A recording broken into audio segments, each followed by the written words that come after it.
Welcome back to my channel. අද මම ඔයාලත් එක්ක කතා කරන්න හිතුවේ චූටි පැටවුවෙක් ඉද්දි අම්මලා තාත්තලා නැත්තම් වැඩිහිටියෝ විදිහට අපිට ඕනම කරන වාක්‍ය ටිකක් ගැන. ඉතින් වැඩිහිටිය අපි හැමෝම දන්නවා අපේ චූටි දඟමලු එක තප්පරයක්වත් එක විදිහකට ඉන්න කැමති කට්ටිය නෙවෙයි. ඉතින් මෙයාලා අනතුරක් කරගයි කියලා අපිට දවසකට ලක්ෂ පාරක් විතර කියන්න වෙනවා එපා කියන වචනේ. අරක කරන්න එපා මේක කරන්න එපා නේද? හැබැයි ඔයාලා දන්නවත් ඇති ළමා මනෝවෛද්‍යවරු කියන විදිහට පුංචි දරුවන්ගේ මනසට එච්චරම මේ එපා කියන වචනේ හොඳ නැහැ.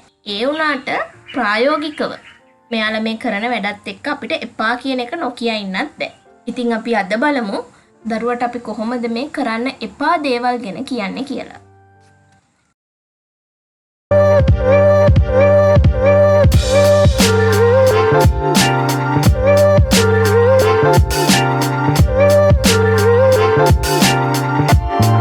හොඳයි පළවෙනි එක don't run දුවන්න එපා.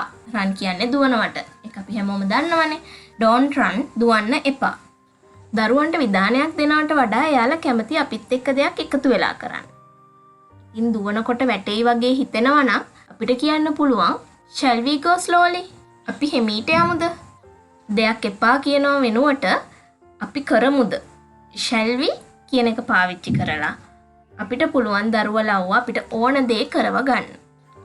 දුවන්න එපා නම් අපි යන්න ඕනේ හෙමින්නේ. ඉතින් අපි දුවන්න එපා කියන්නේ නැතුව හෙමින් යමුද කියලා අහනවා. ඒ විදිහට shall we එහෙමත් නැත්නම් අපි කරමුද කියන අර්ථයත් එක්ක දරුවන්ව අපිට ඕන දේ කරගන්න යොමු කරගන්න පුළුවන්.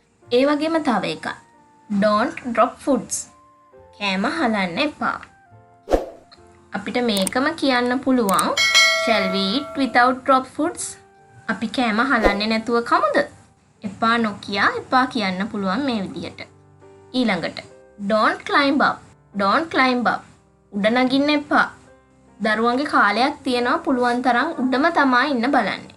ඉතින් මේ කාලෙට අපි උඩ නගින්න එපා කියන එක මම අර කලින් කිව්වා වගේ 1000 පාරක් කියනවා දවසකට. ඉතින් මේකට අපිට don't climb up කියන එක පාවිච්චි කරන්නත් පුළුවන්. එහෙමත් නැත්නම් මේ විදිහට කියන්නත් පුළුවන්. get down, you will fall. බහින්න. ඔයා වැටේ. නගින්න එපා කියන එකම තමයි බහින්න කියලා කියන්නේ. ඒකින්ද අපිට මේ විදිහට කියන්නත් පුළුවන්. මම මෙතෙන්දි කිව්වා වගේ එපා කියන එක පාවිච්චි නොකර දරුවන්ට එපා කියන්න පුළුවන් විදිහක් තමයි මම මේ තවත් කිව්වේ. ඊළඟ එක don't shout. කෑ ගහන්න එපා. මේකම අපිට කියන්න පුළුවන් speak softly. හිමින් කතා කරන්න. එමන් නැත්තම් අර යටිගිරියෙන් බෙරිහන් දෙන්නේ නැතුව සාමාන්‍යයෙන් polite විදිහට විනීත විදිහට කතා කරන්න කියන එක තමයි softly කතා කරනවා කියලා කියන්නේ. එතකොට අපිට මේක කියන්න පුළුවන් speak softly. ඊළඟ එක don't tell lies. බොරු කියන්න එපා.